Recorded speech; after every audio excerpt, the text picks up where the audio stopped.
Hello friends, welcome to my YouTube channel. आप सभी का स्वागत है हमारे इस यूट्यूब चैनल पर। आज जीके का एक टॉपिक मैं आपके सामने लेकर के आया हूं।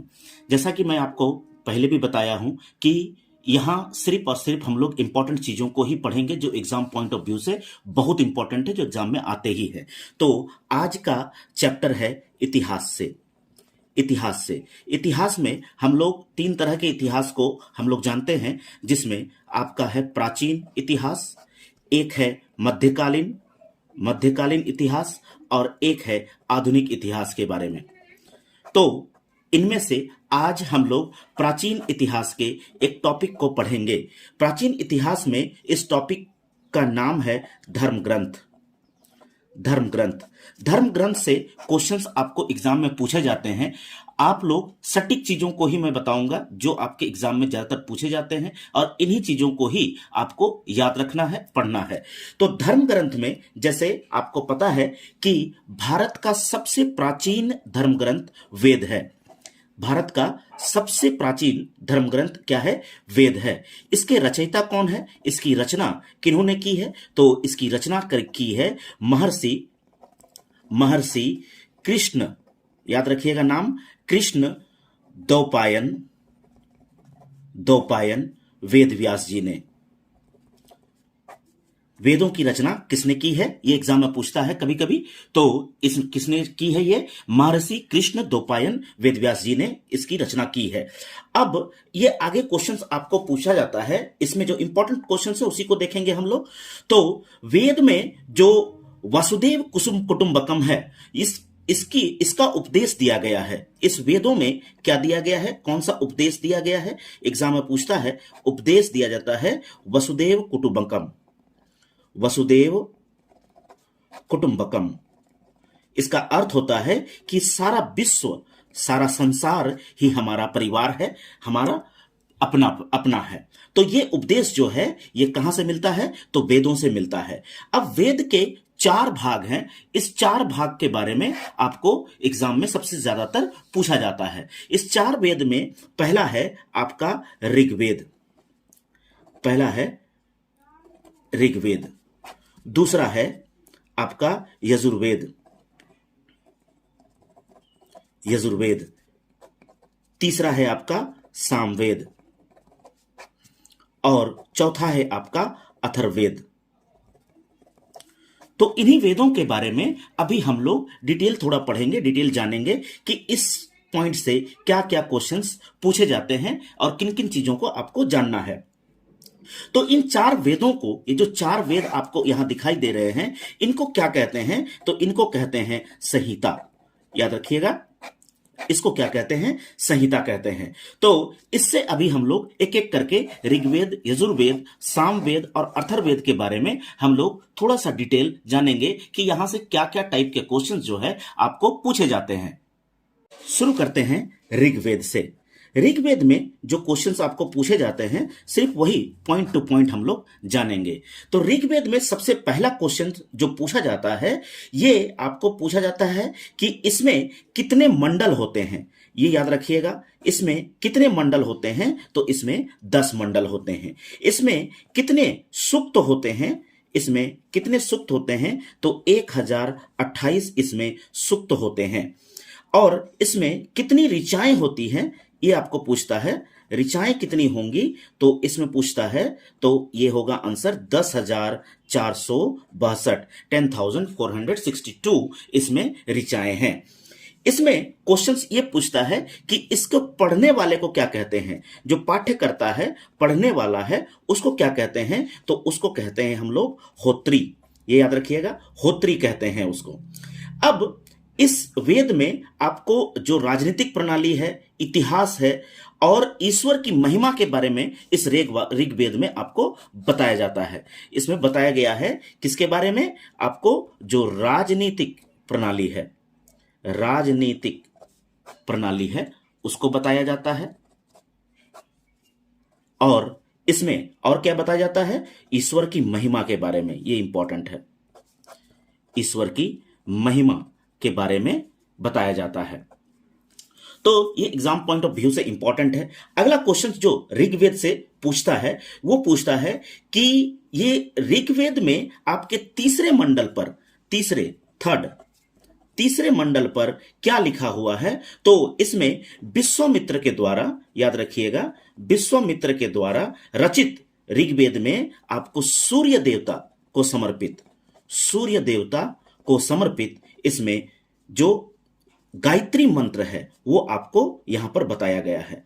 गायत्री मंत्र ये आपको ओम भूर्भुवः स्वः तत्सवितुर्वरेण्यं भर्गो देवस्य धीमहि धियो यो नः प्रचोदयात्। तो ये आपको गायत्री मंत्र जो है ये सूर्य को समर्पित करते हुए विश्वामित्र ने इसकी रचना की है। ये एग्जाम में पूछता है। ये आजकल आप लोग देखते हैं कि अमेरिका, न्यूज वगैरह में देखे होंगे कि अमेरिका वगैरह में भी गायत्री मंत्र को जो है स्कूलों में बच्चों को पढ़ाया जा रहा है। तो कहीं ना कहीं कुछ साइंटिफिक रीजन होगा, उसके चलते पढ़ाया जा रहा है।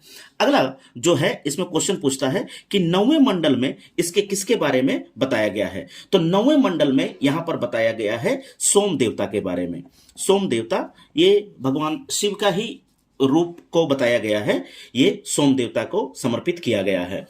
इसमें 8वें मंडल के बारे में भी थोड़ा कुछ पूछता है, इतना इंपॉर्टेंट नहीं है, फिर भी आप लोग को जानना है कि 8वें मंडल में यहां क्या पूछा है। तो 8वें मंडल में आपको हस्तलिखित ऋचाएं, हाथ से लिखा हुआ हस्तलिखित ऋचाएं ये जो है उसमें 8वें मंडल पर लिखा गया है। इसको क्या कहते हैं? तो इसको कहते हैं खिल। ये याद रखिएगा, ये खिल कहते हैं। ये एग्जाम में पूछ सकता है, आपको याद रखना चाहिए। इसमें आपको गायत्री मंत्र कह रहे हैं कि इसमें ऋग्वेद में एक बहुत इंपॉर्टेंट क्वेश्चन जो एग्जाम में आपको पूछता है कि इसमें जो 4 वर्ण हैं ये कहां से लिए गए हैं। तो ये ऋग्वेद से लिए गए हैं। कहां से लिए गए हैं? तो ऋग्वेद से आपको लिए गए हैं। तो 4 वर्ण क्या क्या है? तो 4 वर्ण है आपका ब्राह्मण, क्षत्रिय, दूसरा, तीसरा वैश्य, चौथा शूद्र। तो ये कहा जाता है कि भगवान ब्रह्मा के मुख से जो उत्पन्न हुए थे वो वर्ण जो है वो ब्राह्मण है। जो उनकी भुजाओं से जन्म हुए थे वो क्षत्रिय कहलाए। जो उनकी जांघों से जन्म हुए वो वैश्य कहलाए। और जो उनके पैरों से, चरणों से निकले उसे शूद्र का नाम दिया गया। तो ये वर्ण विशेष जो है वो आपको ऋग्वेद पर दिया गया है। इसके साथ साथ ऋग्वेद में जो कुछ प्रतिच्छेद दिए गए हैं, जो प्रयुक्त किए गए हैं, उसके अध्ययन शब्द को आप गाय से है, इसका अध्ययन जो है ये गाय का संपर्क कहां से शुरू होता है तो आपको एग्जाम में पूछेगा। तो ये ऋग्वेद के से है, ये याद रखिएगा। इसमें क्वेश्चंस और पूछता है कि वामन अवतार ये कहां से लिया गया है। तो ये ऋग्वेद से लिया गया है। तो ध्यान रखिएगा, 52 अवतार क्या था कि इसमें इस 52 अवतार के में जो भगवान कृष्ण हैं वो बौने का रूप लिए थे, जिसमें राजा बलि को वो 3 पग मांगे थे, जिसमें ये ऋग्वेद पर इसका वर्णित है। ये कहानी मैं आपको नहीं बता रहा हूं, या जानना चाहें तो मैं बता दूंगा किसी दिन। तो ये आपको सीधा छोटा छोटी ये पर मैं बता रहा हूं, जिसमें वामन अवतार में राजा बलि से इन्होंने 3 पग मांगा था। तो ये कहां पर रचित है? तो ये आपका ऋग्वेद में रचित है। ये एग्जाम में पूछता है। एग्जाम में और 2 पॉइंट इसमें जो एग्जाम में बहुत ज्यादा पूछता है कि इसमें जो ऋचाएं हैं, जो ऋचाएं हम लोग पढ़े हैं, यहां पर जो दिया गया है कितने थे?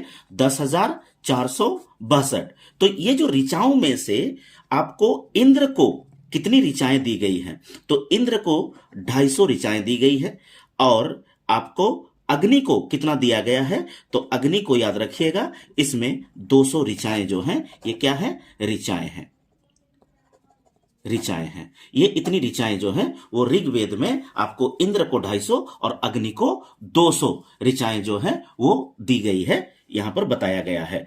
तो ये है आपका ऋग्वेद में, इतना ही इंपॉर्टेंट है, यही एग्जाम में आपको ज्यादातर पूछेगा। तो आप लोग दूसरा कुछ ज्यादातर आपको देखने की दरकार नहीं है। तो जो आपको छोटे मोटे कॉम्पिटिटिव एग्जाम है, जैसे आपको ग्रेजुएट लेवल तक का भी में यहां से क्वेश्चंस आपको मिल जाएंगे। अगला बढ़ते हैं। अगला वेद है आपका यजुर्वेद। इसमें भी हम लोग उतने ही इंपॉर्टेंट चीजों को जानेंगे जो एग्जाम में पूछा जाता है। तो यजुर्वेद में आपको क्या चीजें हैं, तो ये आपको पूछ सकता है एग्जाम में। तो यजुर्वेद में आपको क्या चीजों को पढ़ाया जाता है, तो इसमें मंत्रों और बलि, मंत्रों और बलि, इसके बारे में, ये कैसा, इसका पालन किस तरह से होता है, पालन या नियम, नियम, इन सभी के बारे में यजुर्वेद में बताया गया है, ये याद रखिएगा। अब एग्जाम में और क्या क्वेश्चन यजुर्वेद से पूछा जाता है, तो यजुर्वेद से क्वेश्चन आपको पूछा जाता है कि इसको पढ़ने वाले जो व्यक्ति होते हैं उसको क्या कहते हैं, पाठ्यकर्ता, जो पाठ्यकर्ता है उसको क्या कहते हैं, तो उसको कहते हैं अधर्व्यू, अधर्व्यू। क्लियर ना हो तो मैं बगल में और लिख दे रहा हूं, अधर्व्यू, ऐसा। ये जो पाठ्यकर्ता है उसको अधर्व्यू कहते हैं। इसमें आपको ध्यान रखना है, इसमें क्वेश्चन आपको पूछता है कि मंत्रों का या बलि का पालन या अनुपालन नियम जो है किसमें बताया गया है, तो यजुर्वेद में बताया गया है, ये याद रखिएगा। और क्या पूछता है, तो इसमें आपके पाठ्यकर्ता के बारे में पूछता है कि पाठ्यकर्ता को क्या कहते हैं। इसमें एक पॉइंट और है जो एग्जाम में आपको पूछता है कि इस वेद में गद और पद दोनों है, गद और पद दोनों है। ये दोनों चीजें आपको यजुर्वेद में मिल जाएंगी। अगला बढ़ते हैं, ये इतना ही क्वेश्चंस आपको एग्जाम में इसमें पूछता है इस यजुर्वेद से। अगला हम लोग जानेंगे सामवेद के बारे में, सामवेद के बारे में। सामवेद से जो क्वेश्चन पूछता है ये आपको बहुत छोटा है, इसमें बहुत ज्यादा क्वेश्चंस एग्जाम में नहीं पूछे जाते हैं। इसमें कभी कभी सूक्त पूछ देता है कि इसमें सूक्त कितने हैं, तो इसमें सूक्त हो जाएंगे 1810 सूक्त हैं, 1810 सूक्त हैं। इसके पाठ्यकर्ता को क्या कहेंगे, तो इसके पाठ्यकर्ता को हम लोग कहेंगे उदात्री, इसके पाठ्यकर्ता को हम लोग कहेंगे उदात्री, ये याद रखिएगा। अधर्यु, उदारती, उदात्री और ऋग्वेद का हम लोग होत्री, ये याद रखिएगा। एग्जाम में पूछ सकता है कभी कभी, तो कंठस्थ रखिएगा इसको। ये एग्जाम में सामवेद से और क्या इंपॉर्टेंट क्वेश्चन पूछता है, जो वेरी इंपॉर्टेंट क्वेश्चन है, इसको भारतीय संगीत का जनक भी कहते हैं। संगीत का जनक किसका, भारत का। भारत के संगीत का जनक कौन सा वेद है, तो ये सामवेद है। ये एकदम कंठस्थ रखिएगा, एग्जाम में बहुत ज्यादा पूछता है। तो इसको, इस संगीत के कारण जितने मंत्र यजुर्वेद में बताए गए थे उन मंत्रों को गीतों के जरिए गाया गया, गीतों की तरह गाया गया। आज भी जैसे कोई पंडित वगैरह होते हैं या कहीं पर होते हैं जो गीतों को गा करके बताते हैं, तो वो सभी सामवेद का देन है, सामवेद के जरिए हुआ है। अगला जो क्वेश्चंस है, अगला जो क्वेश्चंस एग्जाम में पूछा जाता है, सामवेद से तो इतने ही क्वेश्चंस पूछे जाएंगे ज्यादातर। और एक आपका वेद बच जाता है, वो है अथर्ववेद। अथर्ववेद, अथर्ववेद से क्या क्वेश्चन पूछते हैं उसको थोड़ा सा देखेंगे हम लोग। अथर्ववेद से जो क्वेश्चंस आपको एग्जाम में पूछे जाते हैं उसमें सबसे पहला जो याद रखने वाली चीजें हैं कि अथर्ववेद में बहुत सारी चीजों को खोजा गया था। ये चीजें जो हैं आपके एग्जाम में इंपॉर्टेंट इसलिए है क्योंकि अथर्ववेद जो है सबसे बाद का वेद है, और साथ ही साथ इसमें 731 मंत्र इसमें हैं, लगभग 731 मंत्र हैं, जिसमें लगभग 6000 पद इसमें दिए गए हैं। 731 मंत्रों में 6000 पद आपको दिए गए हैं अथर्ववेद में। अथर्ववेद में किन चीजों के लिए इंपॉर्टेंट है, तो अथर्ववेद जो है ये आपको एग्जाम में पूछता है, जैसे रोग निवारण, रोग निवारण, विवाह, शाप, ये सभी चीजें जो हैं आपको अथर्ववेद से ही पता चला है। अथर्ववेद में आपको शाप हो गया, या मातृभूमि के बारे में, मातृभूमि के बारे में, ये सभी चीजें जो हैं, या जादू टोना पूछता है, ये बहुत इंपॉर्टेंट है, जादू टोना के बारे में, काला जादू, जादू टोना, ये सभी चीजें जो हैं वो कहां से पता चलते हैं, तो अथर्ववेद से पता चलते हैं। ज्यादातर क्वेश्चन जादू टोना, रोग निवारण, विवाह, ये सब शाप, ये सभी चीजें जो है एग्जाम में आपको पूछे जाते हैं, इसको ध्यान रखिएगा। तो इसमें आपको ये क्वेश्चंस है कि अथर्ववेद में आपको अंधविश्वासों को और विचारों का विवरण यहां मिलता है। जो भी अंधविश्वास है या फिर जो विचार है, जो उसके निवारण के कोई विचार हैं, तो ये सभी चीजें जो हैं आपको अथर्ववेद में देखने को मिलते हैं। तो अथर्ववेद अगर पढ़ते हैं तो आप लोग इसको ध्यान रखिएगा, ये आपके एग्जाम में पूछ सकता है, या अथर्ववेद से ये क्वेश्चंस रहते हैं आपके। तो इसमें जो है अथर्ववेद में और क्वेश्चंस एग्जाम में पूछा जाता है, वो है कि इसमें सभा और समिति जो है वो प्रजापति की दो पुत्रियां हैं, ये कही गई है। इसमें ध्यान रखिएगा, सभा और समिति को प्रजापति जो है इसकी दो पुत्रियां कही गई हैं। दो पुत्रियां कौन कौन सी हैं? तो सभा और समिति, ये याद रखिएगा, एग्जाम में आपको इससे पूछता है। और इसमें आपको क्वेश्चंस जो है वो एग्जाम में पूछा जाता है कि जो सबसे प्राचीन वेद है वो कौन सा है और सबसे बाद का वेद कौन सा है। तो याद रखिएगा, सबसे प्राचीन वेद जो है वो कौन है? ऋग्वेद है। और सबसे बाद का वेद कौन है? तो ये जो अभी हम लोग पढ़ रहे हैं अथर्ववेद है। ये सबसे बाद का ये है। ये एग्जाम में दो चीजें आपको पूछे जाती हैं। तो इतने ही क्वेश्चंस आपको जो है एग्जाम में पूछे जाएंगे, जो आपको इंपॉर्टेंट है अथर्ववेद से या फिर सामवेद से, यजुर्वेद से और ऋग्वेद से। आपको किसी भी प्रकार की इसमें दिक्कत हुई हो तो आप मुझे कमेंट के जरिए अवश्य बताइएगा। तो आज का सेशन आपको कैसा लगा? ये इंपॉर्टेंट चीजें जो हैं आपको आगे भी जो हम लोग सब्जेक्ट पढ़ेंगे, मैं सिर्फ सटीक चीजों को आप तक लेकर के आऊंगा जो आपके एग्जाम पॉइंट ऑफ व्यू से बहुत इंपॉर्टेंट होंगे या आपको पढ़ने चाहिए। तो आज के लिए हम लोग इतना ही रखते हैं। आप सभी से रिक्वेस्ट है कि हमारे चैनल को सब्सक्राइब करें, लाइक करें, कमेंट करें और अपने विचार अवश्य हमें दें। आज के लिए इतना ही। बहुत बहुत धन्यवाद।